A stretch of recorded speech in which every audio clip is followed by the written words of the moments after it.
দ্বিতীয়বারের জন্য কি বলবেন? আস্তে আস্তে এটা আসুন, এটা আসুন। দাদা কি বলবেন? বলছি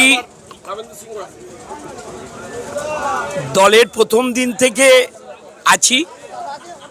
গতবারও আমাদের নেত্রী, আমাদের দিদি আমাকে তারকেশ্বরের প্রার্থী করেছিলেন, অভিষেক বন্দ্যোপাধ্যায় প্রার্থী করেছিলেন, সুব্রত বক্সী উনি প্রার্থী করেছিলেন। এবারও আমার উপর আস্থা ভরসা রেখেছেন।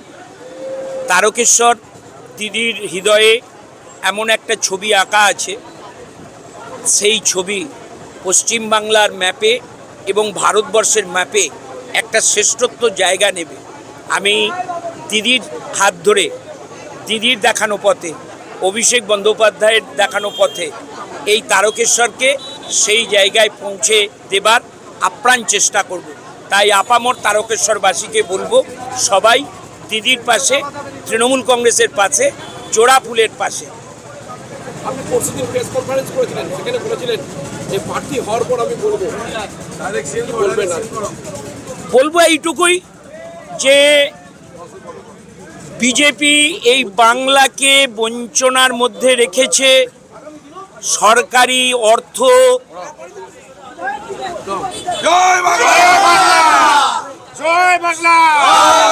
সরকারি অর্থ যা রাজ্যের পাওনা তা দিচ্ছে না।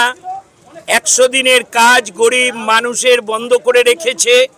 যাদের মাথার উপরে ছাদ নেই, মাটির দেওয়াল, এই রকম 49 লক্ষ মানুষ আবেদন করেছিল, যার অর্ধেক টাকা কেন্দ্রের দেওয়ার কথা, সে টাকা দেয়নি।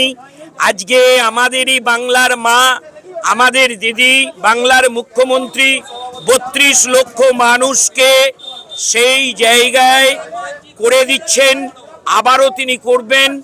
আজকে গ্রামীণ রাস্তাঘাটের টাকা কেন্দ্রীয় সরকারের যা দেয়ার, সেই টাকা বঞ্চনা করে রেখেছে।